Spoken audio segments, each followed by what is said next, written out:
ॐ श्रुतिस्मृतिपुराणानाम् आलयं करुणालयं नमामि भगवत्पादं शङ्करं लोकशङ्करं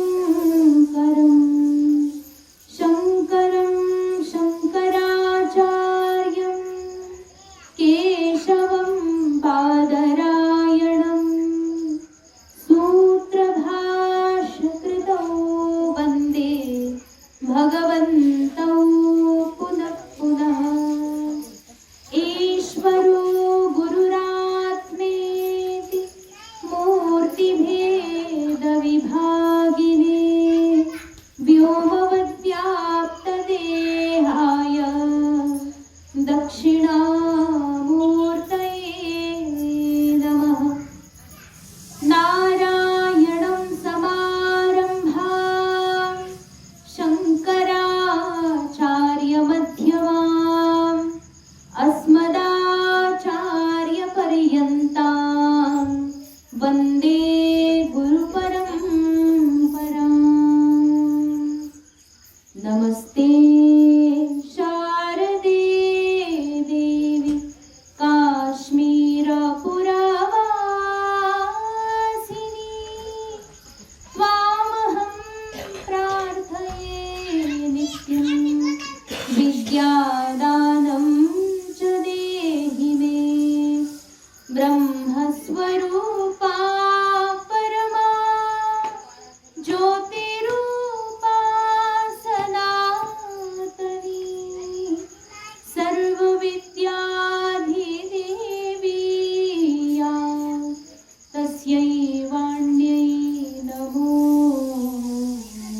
नमः। अज्ञानतिमिरान्धस्य ज्ञानाञ्जनशलाकया चक्षुरुन्मीलितं येन तस्मै श्री गुरवे नमः।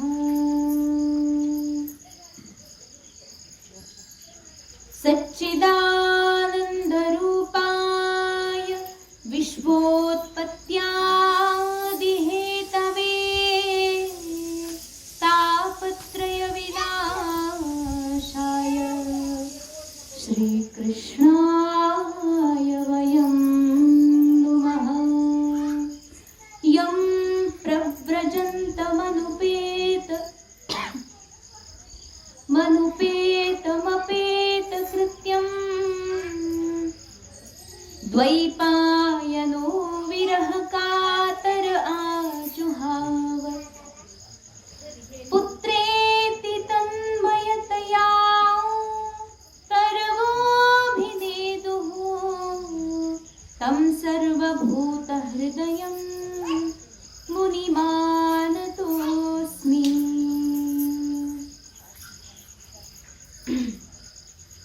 हरिकृपेने चाललेला आपला श्रीमद भागवत सत्संग आणि या सत्संगामध्ये कालपर्यंत आपण सगळ्यांनी श्रवण केलं होतं की भगवान परमात्म्याची जी धारणा आहे ती कशा प्रकारे करत होती. आवाज कमी होता थोडासा आवाज देता का? येतील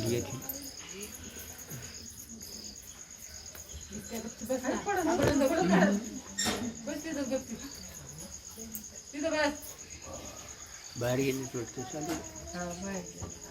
नाही असू द्या चालू. तुम्हाला तर येतोय ना आवाज? हा हा बस मग. आत गेले तर आवाज करायचा.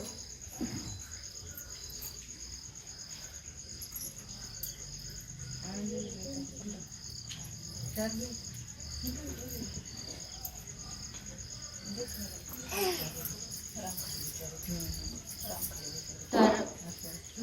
हरिओम हरिओम येतो का?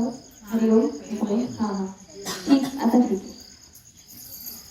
तर कालपर्यंत आपण श्रवण केलं की भगवान परमात्म्याची धारणा कशा प्रकारे केली जाते, काय काय महात्मा भक्त असे असतात जे की अनेक प्रकारे परमात्म्याची उपासना करतात. पहिलं ठीक होतं. आवाज परत कमी आला. हा, कुठून कमी जास्त करतात? आपोआपच होते का? आपोआप हरिओम.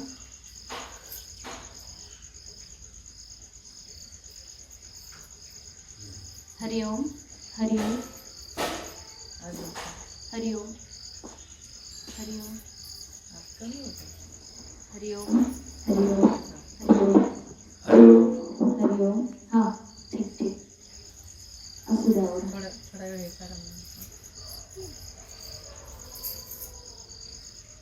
तर भगवान परमात्म्याची धारणा करणारे सगळ्यात पहिल्यांदा वर्णन केलं होतं की ते विराट पुरुष परमात्म्याला कशा कशा रूपामध्ये आपण या पृथ्वीवर पाहायचं आणि कशा प्रकारे त्याच्या एक एक अंगाचं विशेष करून ध्यान करायचं आणि आपल्या अंतःकरणाला इंद्रियांसमवेत आपल्या संपूर्ण वासनांचा त्या ठिकाणी. हरिओम. हरिओम. आता ते मशीनच ना काही झालं तरी उपकरणाशी नाटकं करत माणसं नाटकं करतात. हरिओम.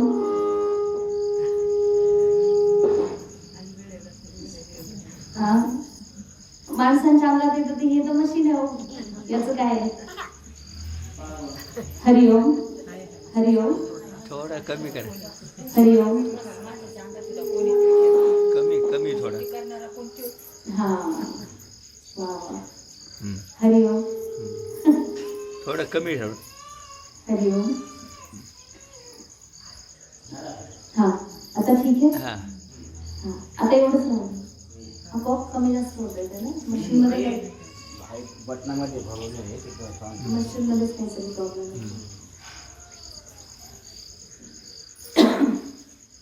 तर एक एक अंग करून त्या परमात्म्याला कशा कशा प्रकारे त्याची धारणा केली जाते याचं विशेष वर्णन त्या ठिकाणी केलं होतं.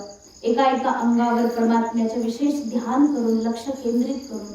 आणि काल आपण जो विषय ऐकला त्याच्यामध्ये तर तो भगवान परमात्मा जो की माझ्या हृदयामध्ये बसलेला आहे आणि हृदय कमळामध्ये बसलेला तो परमात्मा कसा कसा आहे याचे असं विशेष वर्णन केलं होतं.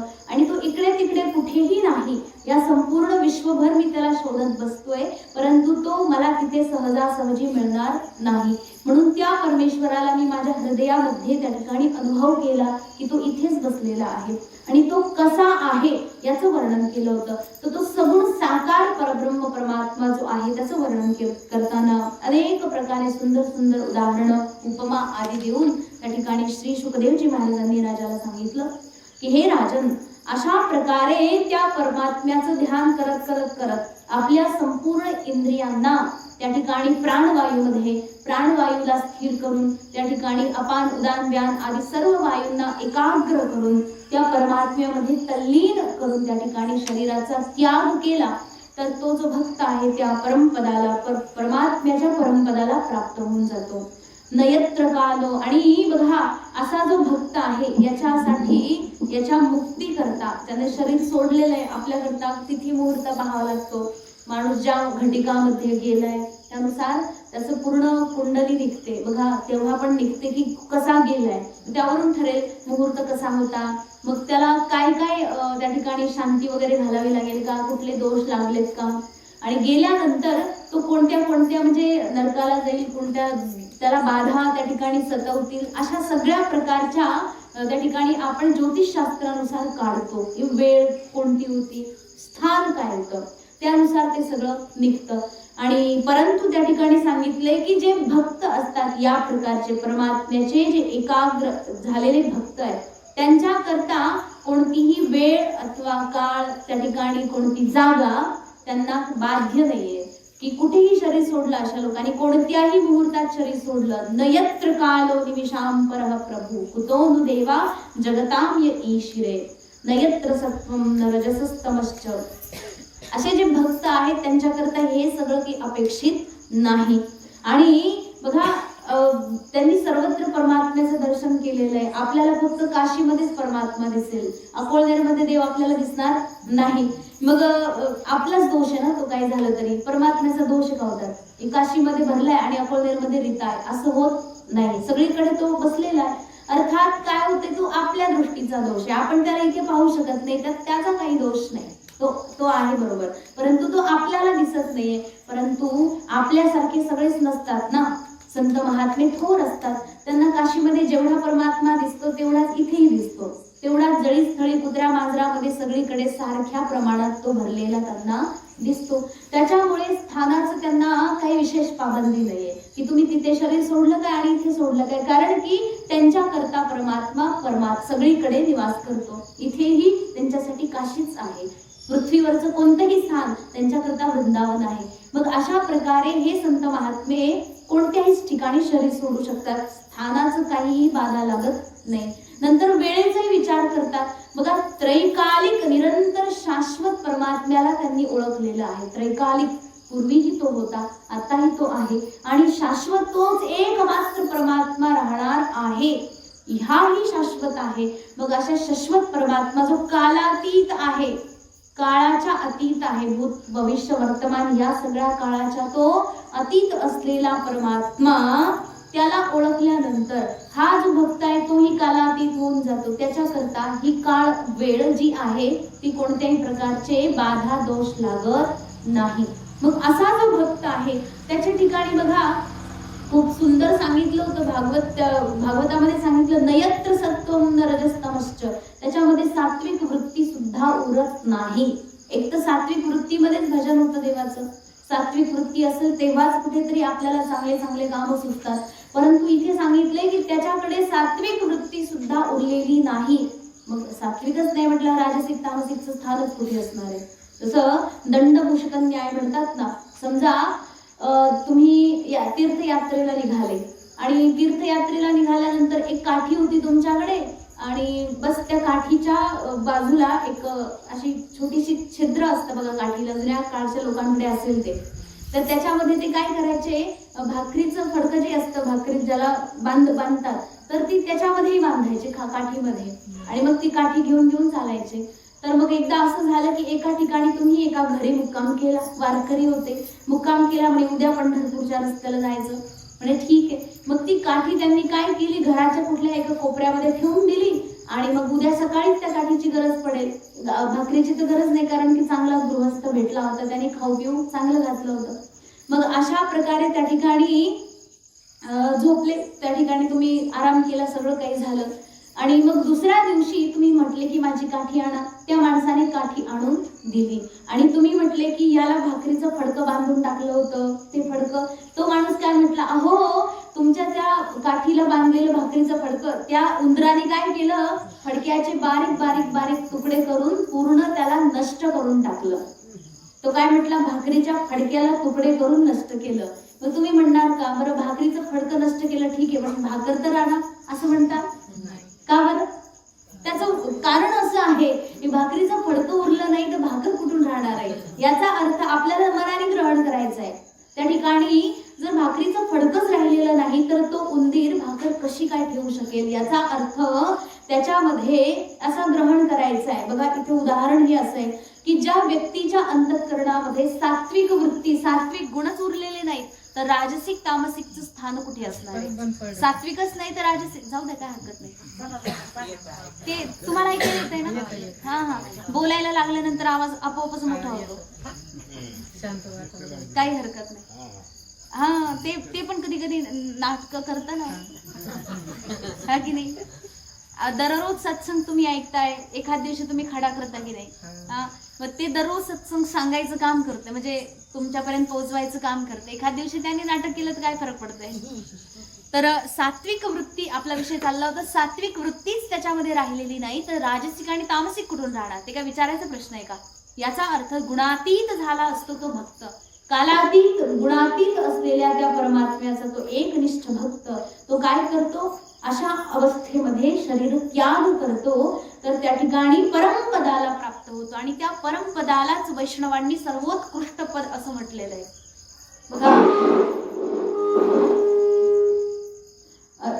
करा, ते जे आहे ना ते तसंच राहू द्या. हा हा त्याला काही करूच नका. हरिओम. हा हा बंदच करून टाका, काही नाही. हे असं चाललंय, तुम्हाला ऐकायला ते बस झालं ना. आता घरी बसून कोणी ऐकत असलं त्यांनी इथे येऊ नये का? काही लोकांना म्हटलं तुम्ही कथेला येत नाही, आम्ही घरी बसून ऐकतो. घरी बसून ऐकण्यामध्ये किती ऐकायला येते आणि किती पदरात पडते कोणाच ठाऊक.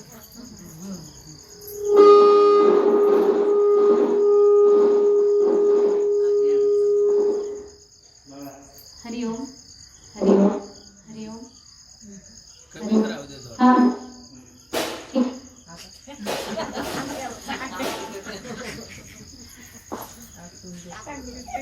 नाही राहू द्या, ते डिस्टर्ब करते ना आपलं. असंच चाललंय, चालू द्या. बंदच करून टाका माईक. हरिओम.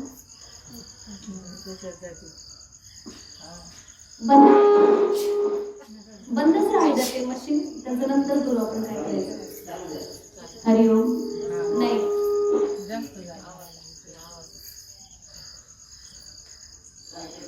हरिओम.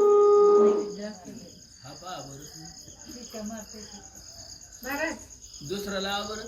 दोन्ही तसेच आहेत, कनेक्शन एकच आहे दोन्ही. ते जास्त तिकडे बटनामध्ये दोष आहे.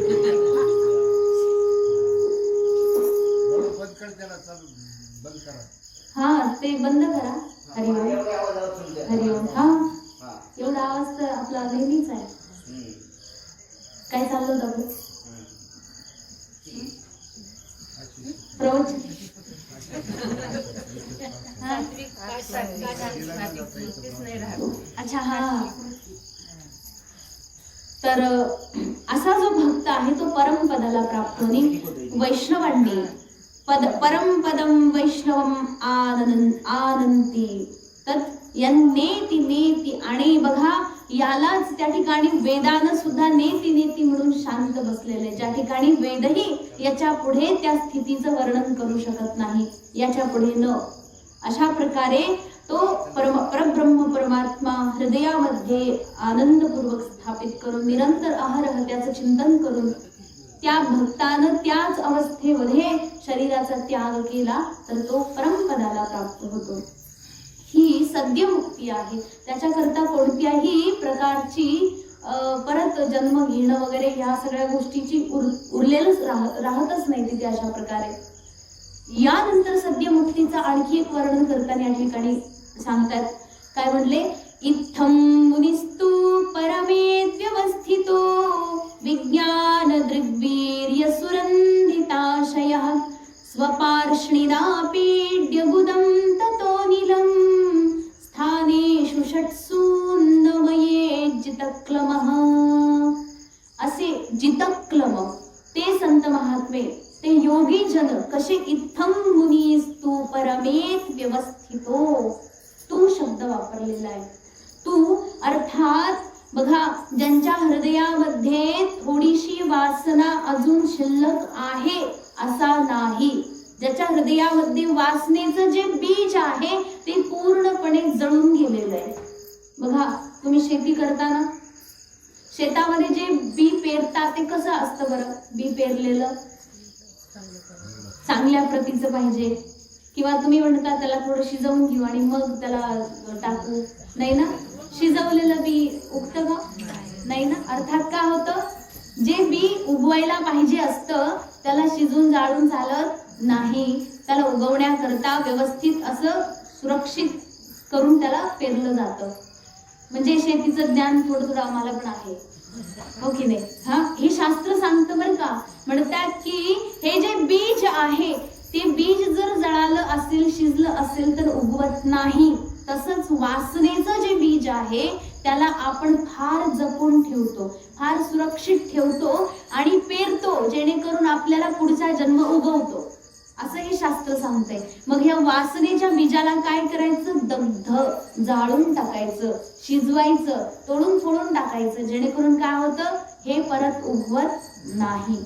आणि वासनेचं बीज उगवणं म्हणजे काय? वासना आहे अंतःकरणामध्ये अनेक प्रकारची.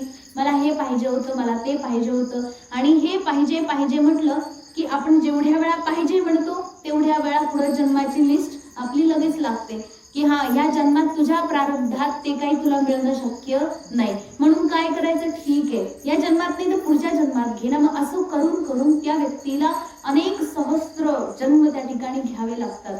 अनेक सहस्त्र फक्त मनुष्याचे जन्म बरं का, बाकी योनीचे तर लाखोच आहेत. मग ते 84 लक्ष योनी जे आहे गणित. मग अशा प्रकारे वासनेचं बीज दग्ध झालेलं नसतं त्या लोकांचं या ठिकाणी उदाहरण घ्यायचं नाही, ज्यांची वासना अत्यंत दग्ध झालेली आहे. अंतःकरणामध्ये इच्छा ज्या आहेत पूर्णपणे मिटून गेल्यात. जसं भगवान गीतेमध्ये सांगतात ना, प्रजहाती यदा कामान सर्वान पार्थ मनोगतः आत्मन्नेवात्मना तुष्टः स्थितप्रज्ञस्तदोच्यते. आत्मनि एव आत्मना तुष्टः. प्रजहाती प्रकृष्ट रूपेण जहाती. जहाती म्हणजे त्याग करणं, एकदम प्रकर्षेण पूर्णपणे अंतःकरणातून सगळ्याच्या सगळ्या इच्छा वासनांना त्याग करणं. आणि त्याग अशा प्रकारचा करायचा की ही इच्छा कधीतरी माझ्या मनात होती हे सुद्धा आठवलं नाही पाहिजे. मला कधीतरी काही पाहिजे होतं ते सुद्धा मनात यायला नकोय. जर आपल्याकडे अशा सगळ्या प्रकारच्या वस्तू नाही आणि दुसऱ्याची एखादी पाहिल्यानंतर आपल्याला वाटेल की अरे हा, अशीच वस्तू मला सुद्धा पाहिजे होती, हा आता नाही पाहिजे पण कधीतरी पाहिजे होती, अशी सुद्धा आठवण व्हायला नकोय. याला म्हणायचं अनिच्छा, एकदम इच्छेच्या अतीत गेलेला. प्रजहाती. अशा प्रकारे मनामध्ये असलेल्या ज्या काही कामना आहेत त्या समग्र समूळ त्या ठिकाणी नष्ट झालेल्या असतात. असा जो स्थितप्रज्ञ महात्मा आहे, असा जो योगी आहे, तो कुठे रमतो? मग बघा, व्यक्ती जीवन जगत असताना कुठे ना कुठे नक्कीच रमतो, काहीतरी क्रिया होत असते. आपलं जे मन आहे ते जोपर्यंत आपण बघा जाग असताना असं होऊच शकत नाही की मन शून्य आहे, मनात आता काही विचार नाहीये, एकदम ब्लँक, असं होऊच शकत नाही. काहीतरी विचार, काहीतरी उद्योग आपला चालू असतो आणि त्या उद्योगामध्ये आपण रमतो. नाही रमलो तर तो उद्योग आपल्याला गोड नाही वाटणार. मग जर गोड नाही वाटलं तर दुसरा उद्योग आहेच की आपल्याकडे, त्या उद्योगाला कुठं कमी आहे, काही ना काही सुरू असतं, तर त्या उद्योगांमध्ये आपण रमतो. अंतःकरण काहीतरी आहेच ना शेवटी. योगीजन जरी असले तरी अंतःकरण त्यांच्याकडे पण आहे.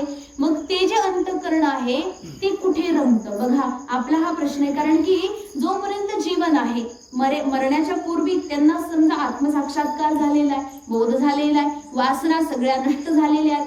वासना असतील तर खटपट मनात चालू असते, वासनाच नाही तर मग खटपट कशाची करायची? तेव्हा सांगतात की ते लोक योगीजन ते आत्मनी एव आत्मना तुष्टः. ते इतर गोष्टीमध्ये वासना शोधत नाही. बघा, आपण परिपूर्ण नाहीयेत. आपण लोक जे आहोत ना, परिपूर्ण म्हणजे असूनही नाहीयेत.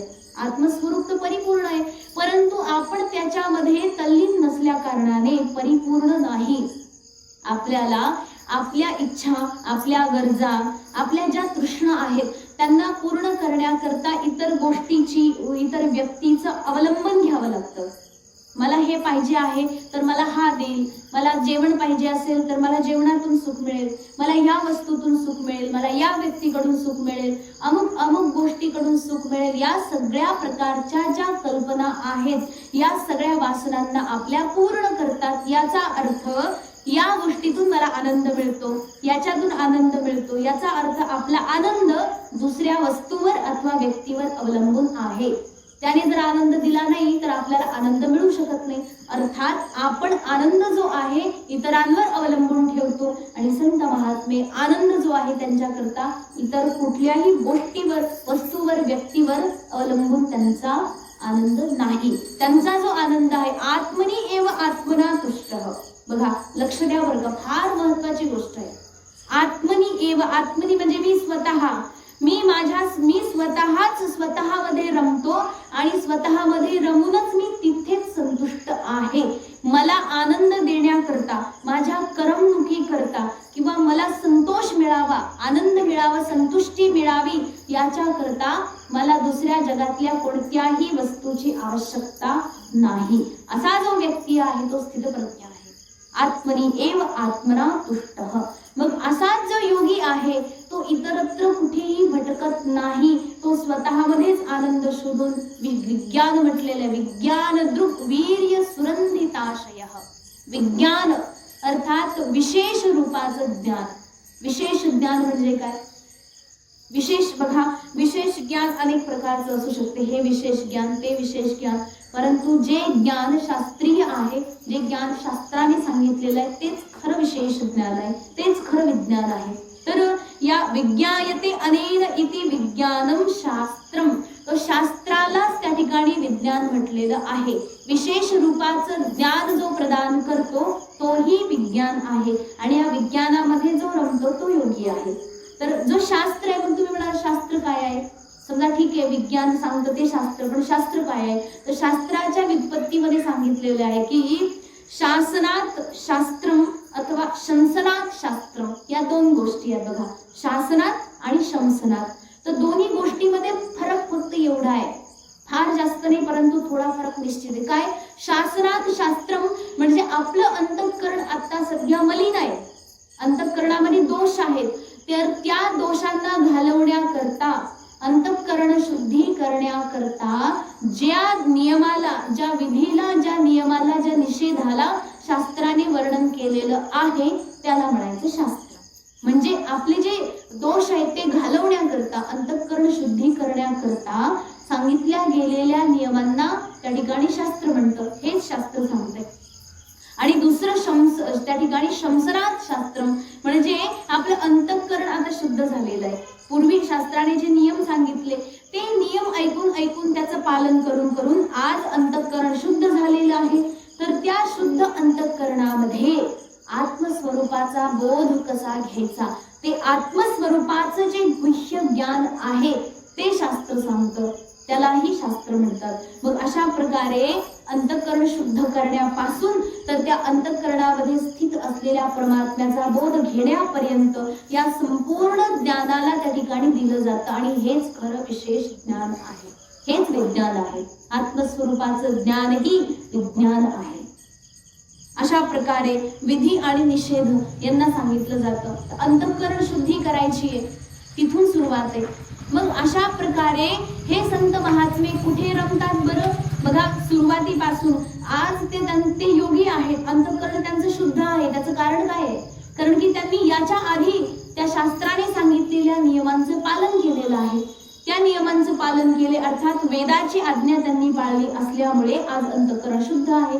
तर त्या शुद्ध अंतःकरणामध्ये त्या शास्त्राच्या नियमांना त्यांनी पालन करून करून ते आत्मस्वरूपाचं जे ज्ञान आहे ते अंतःकरणात बिंबवलेलं आहे, त्याचा बोध घेतलेला आहे आणि आता ते त्यामध्येच निरंतर रमत आहेत. असे जे योगी आहेत ते कसे आहेत? त्यांच्या अंतःकरणात थोडी सुद्धा वासना उरलेली नाही, जराही नाहीये, कदापि नाही. आपण म्हणू परिस्थिती बघू, आपण फक्त म्हणायचं की नाही नाही आपल्याकडे वासना वगैरे काही नाही, मला इच्छाच नाही, मला काही पाहिजे, मला म्हणजे ह्या सगळ्याच्या पुढे गेलेलो आहे मी. जो जेव्हा अनुकूलता असते ना, सगळं काही अगदी छान छान असतं, तेव्हा आपण असं म्हणू की नाही बस आता मला इच्छाच नाही. अरे बाबा, तुला जे पाहिजे होतं ते मिळतंय म्हणून तू म्हणते की इच्छा नाहीये. परंतु आज घरी जा आणि काहीतरी जर कमी आहे आपल्याकडे तर त्या कमीला पूर्ण करण्याची इच्छा होते की नाही? बघ, नक्कीच होणार की नाही? हा, इथे जे कमी दिसतंय इथे थोडंसं काहीतरी वेगळं आहे, त्याला आणखी थोडं सुधारलं पाहिजे, अशा प्रकारे कामना होते की नाही मनामध्ये? अर्थात, आणि असं कोणीच नाहीये की ज्याच्याकडे काही कमीच नाहीये कशाची. प्रत्येकाकडे काहीतरी उणीव नक्कीच आहे. मग त्या उणीवा भरून काढण्याची एकेकाकडे सगळी काही कामना असते. मग या सगळ्या कामनांना ज्याच्या अंतःकरणामध्ये त्रैकालिक अभाव आहे, कदापि नाही आहे, पूर्वीही नव्हती, आत्ताही नाही आणि यानंतरही राहणार नाही, सगळ्या वासना दग्ध झालेल्या आहेत. पूर्वी नव्हती म्हणजे काय? आता सध्या वर्तमान मध्ये जगत असताना त्यांना असा आनंद मिळतोय, असा भाव उत्पन्न होतोय की ही वासना माझ्या मनात कधी नव्हतीच जणू काय, अशा प्रकारे बोध होतोय. अर्थात ते या सगळ्याच्या पलीकडे गेलेले असतात.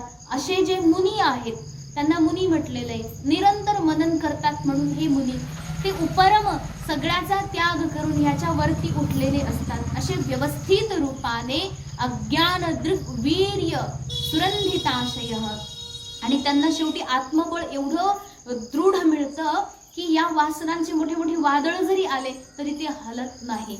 एवढं मोठं बळ मिळतं. कारण बळ पाहिजे की नाही बरं? काही करायचं असेल तर शक्ती लागते की नाही? हा साधा तांब्या उचलायचा असेल तरी शक्ती लागते आपल्याला. आणि शास्त्र सांगते नायमात्म बलहीनेन लभ्य, म्हणते की हा आत्मा जो आहे बलहीन माणसाला मिळूच शकत नाही. ज्याच्याकडे शक्ती नाही, ज्याच्याकडे ताकद नाही, त्याला आत्मा मिळणार नाही. याचा अर्थ काय होतो? मग मोठे मोठे जे दैत्य लोक होते, असुर राक्षस लोक होते, त्यांच्याकडे काही शक्ती कमी होती का? बळ कमी होतं का? मोठे मोठे पर्वत उचलून फेकत होते. मग अशा बळाला इथे घ्यायचं का? त्यांना मिळालं का मग आत्मा? तर नायमात्म बलहीनेन, हे जे बल आहे, वीर्य शब्दाच्या अर्थाने घ्यायचं की बल, हा जे बल आहे हे बल अर्थात आत्मबल म्हटलेलं आहे. मनोबल, मनाने अत्यंत धैर्यशील असावं, धीर असावं. तुम्हाला झोप नाही येत ना?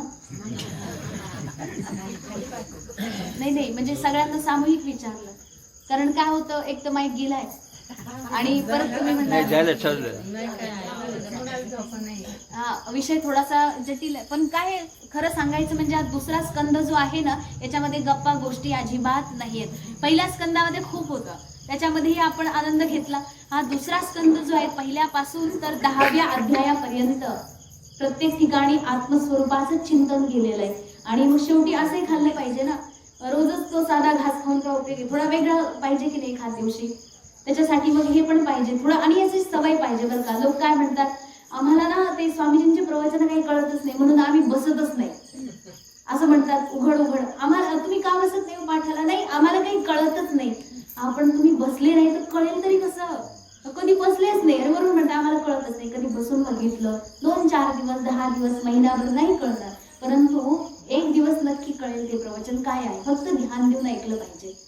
तर मग अशा प्रकारे काय सांगितले, वासनेचं त्यांच्या अंतःकरणामध्ये जे बीज आहे ते नष्ट होतं आणि अनेक वासना जरी समोर आल्या तरीही ते हलत नाही. कारण की मनोबल अत्यंत प्रगाढ असतं, धैर्यशील असतात.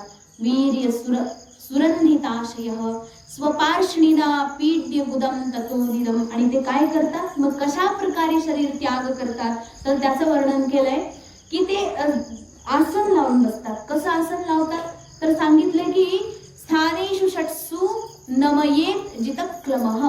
जितक्लमः जितेंद्रिय, ज्यांनी की प्राणावर त्या ठिकाणी विजय मिळवलेला आहे, असे योगी जन त्या ठिकाणी आसन लावतात. आसन लावत असताना सिद्धासन, पद्मासन असे आसनं लावतात. सिद्धासनामध्ये काय होतं, वर्णन केलंय की स्वपार्ष्णिना पीड्य गुदम ततोनिदम, म्हणजे जे आपलं गुदद्वार आहे, त्या आसन लावत असताना ती जी आपल्या पायाची टाच आहे ना, तर त्या टाचेनं ते गुदद्वाराचा जो रस्ता आहे ते बंद करतात. आणि असे सिद्ध आसन एकदम व्यवस्थित मेरुदंडाला सरळ करून त्या आसनामध्ये बसतात आणि प्राणवायूला त्या ठिकाणी ऊर्ध्व गतीनं घेऊन जातात. गुदद्वार बंद करण्याचं कारण असं आहे की त्याच्यामधूनही प्राणवायू संचार करतो शरीरामध्ये, तर तो आत येऊ नये त्याच्याकरता. कारण आपल्याला शरीरातून प्राण त्याग करायचा आहे ना, मग प्राण त्याग करायचा असेल तर बाकी सगळे दरवाजे बंद असावे. त्याकरता त्यांनी त्या ठिकाणी टाचेनं गुदद्वार बंद करावं. त्यानंतर त्या ठिकाणी नाभ्याम, मग काय करणार पुढे, नाभ्याम स्थितम, आपल्या पूर्ण शरीरामध्ये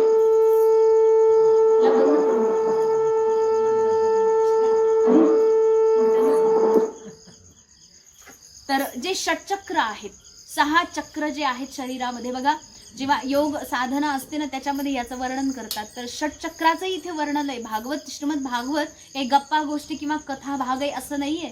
श्रीमद भागवत फार मोठं वेदांत आहे, फार मोठं रहस्य आहे. तर याच्यामध्ये सांगितले षटचक्र जे आहेत, 6 चक्र, मूलाधार चक्रापासून तर आज्ञा चक्रापर्यंत जे 6ही चक्र आहेत, याला त्या ठिकाणी जागृत केलेलं असतं या सगळ्या योगी जनांनी. मूलाधार चक्र आहे, त्याच्यानंतर त्या ठिकाणी सांगितले मणिपूर चक्र, मणिपूर चक्र, स्वाधिष्ठान चक्र, अनाहत चक्र, विशुद्ध चक्र आणि आज्ञा चक्र. अशा प्रकारचे हे जे 6 चक्र आहेत, हे जे त्यांचे जागे झालेले असतात, मग त्यामध्ये ते प्राणवायूला संचार करून आत्मस्वरूपाला त्या ठिकाणी म्हणजे प्राप्त होतात. तर ते कसं आहे, अनुसंधाय ददानुगत्यो रसितम नयेन मुनिः ततोनुसंधाय धिया मनस्वी स्वतालुमूलम शनकैर्नयेत. अशा प्रकारे सांगितलंय की बघा, नाभीमध्ये जो स्थित आहे, एकतर गुदाद्वारामधून मूलाधार चक्रामधून प्राणवायूला त्या ठिकाणी ऊर्ध्व गतीला प्राप्त करून जे नाभी स्थानामध्ये उपस्थित आहे, नाभीमध्ये मणिपूर चक्र जे आहे त्या मणिपूर चक्रामध्ये प्राणवायूला त्या ठिकाणी येऊन थांबवतात. त्यानंतर परत त्या प्राणवायूला हृदयामध्ये ज्या ठिकाणी अनाहत चक्र आहे त्या ठिकाणी आणून त्याला स्थिर करतात. आणि त्यानंतर परत एकदा त्या ठिकाणी विशुद्ध चक्र जे आहे त्या ठिकाणी विशुद्ध चक्र जे हृदयाच्या नीच भागामध्ये आहे त्यामध्ये त्या प्राणवायूला स्थिर करतात. आणि सुषुम्ना नाडीच्या माध्यमातून त्या ठिकाणी विशुद्ध चक्राचा जो अग्रभाग आहे तिथं आणून त्या प्राणवायूला स्थिर करतात. आणि सुषुम्ना नाडीद्वारेच बघा, इथे फार त्यांना ध्यान द्यावं लागतं ह्या गोष्टीविषयी. फार व्यवस्थित सतर्क राहून या गोष्टीचा अभ्यास त्यांनी केलेला असतो. जर अनेक नाडी आहेत, इथपर्यंत आलाय प्राणवायू, त्याला दुसरा मार्ग नव्हता येण्याकरता, परंतु इथे अनाहत विशुद्ध चक्रापर्यंत आल्यानंतर या प्राणवायूला जाण्याकरता अनेक रस्ते आहेत. त्या अनेक रस्त्यांमधून न जाता जो योग्य रस्ता आहे, जसं इडा पिंगळा, ज्या 2 नाडी आहेत ना, इडा पिंगळा, इथे भरपूर नाड्या येतात, त्यापैकी इडा पिंगळा म्हणजे ह्या ज्या 2 नासिका पुटा आहेत याच्या माध्यमातूनही त्या ठिकाणी प्राणवायू बाहेर निघू शकतो. तर असं व्हायला नकोय, म्हणून सुषुम्ना नाडीच्या माध्यमातून ते आज्ञाचक्रामध्ये त्या ठिकाणी या प्राणवायूला आणून स्थिर करतात. बघा, अनेक नाडी असतात. आता इथे आणखी मोठा प्रश्न आहे की आपल्या जे इंद्रिय आहेत ना, जे मूलाधार चक्र, आता तिथून गुदद्वार आधी सोडलं तर बाकी 7 त्या ठिकाणी द्वार आपल्याला मिळतात. 7 दरवाजे आहेत. इथून पुढे बघा कोणते कोणते दरवाजे आहेत. हे 2 नाक, हे 2 कान, हे 2 डोळे, किती झाले, 2 नाक किती झाले, आणि 1 तोंड. अशा प्रकारे हे 7 त्या ठिकाणी दरवाजे आहेत या प्राणवायूला जाण्याकरता. मग यातून कुठल्याही दरवाजा वाटे त्या ठिकाणी प्राणवायू निघून जातो. जर समजा एखाद्याचं जीव म्हणजे प्राणवायू जर तोंडातून निघून गेला, तोंड उघडं होतं. एखाद्याचं कानातून गेला तर ते काही आपल्याला कळणार नाही, कारण कान उघडेच आहेत, पण तिथूनही काहीतरी प्रक्रिया नक्की होते. डोळ्यातून प्राण गेला तर डोळे उघडे राहतात, कुणाचा नाकातून जातो. तर अशा प्रकारे अनेक दरवाजे जे 9 द्वारांनी सांगितले, तर 9 द्वारांच्या माध्यमातून प्राण त्याग होतो. परंतु या ठिकाणी या संत महात्म्यांनी काय केले, निम्न भागातून, निम्न दरवाजातून प्राण न जाता त्या ठिकाणी आज्ञाचक्रामध्ये या सुषुम्ना नाडीद्वारे स्थिर केला. आज्ञाचक्रापर्यंत तो प्राणवायू आल्यानंतर आता याच्या खाली येऊ शकत नाही. मग आज्ञाचक्रापर्यंत घेऊन जाताना अनेक प्रकारचे कठोर कष्ट त्यांना लागतात. जर चुकून कदाचित थोडी जरी वासना शिल्लक असेल ना, बघा, वासना जी आहे मनुष्याला अत्यंत अस्थिर बनवते. आणि अस्थिर झाला की प्राण अस्थिर होतो, आणि प्राण अस्थिर झाला की तो कुठेही जिकडे रस्ता मिळेल तिकडून पळायला लागतो. मग इतकी वासना शून्य अंतःकरण असेल, अनेक प्रकारची जी वासना या विश्वामध्ये आहेत, कोणतीही यांना स्पर्श करू शकत नाही, असं एकदम वासनेचं बीज ज्यांचं दग्ध झालेलं आहे, असे ते थोर योगीजन काय करतात, आज्ञाचक्रामध्ये आणून त्या प्राणवायूला स्थिर करतात. आता बाकीच्या दरवाजातून त्यांचं शरीर सुटणार नाही. परंतु आता इथे सांगितलंय की ज्या योगीला जर दुसऱ्या एखाद्या काय म्हणतात योनीमध्ये दुसऱ्या एखाद्या लोकाला जायचं असेल, मला ब्रह्मलोकाला जायचंय, कुणाला देवता लोकाला जायचंय, कुणाला पितृलोकाला जायचं असेल, किंवा आणखी दुसऱ्या कुठल्या लोकाला जायचं असेल, तर तो प्राणवायू न थांबवता ते सरळ सोडून देतात सहस्रासार चक्राद्वारे. परंतु त्या ठिकाणी काय म्हटलेलं आहे, ज्यांना कुठल्याही लोकाला जायची इच्छा नाहीये, ना मला ब्रह्मलोक पाहिजे, ना मला पितृलोक पाहिजे, ना मला कोणतंही दिव्यलोक पाहिजे, मला सरळ सरळ आत्मस्वरूपाची अनुभूती पाहिजे, त्या ठिकाणी मोक्ष तत्काळ हवा आहे, जी सद्यमुक्ती आहे.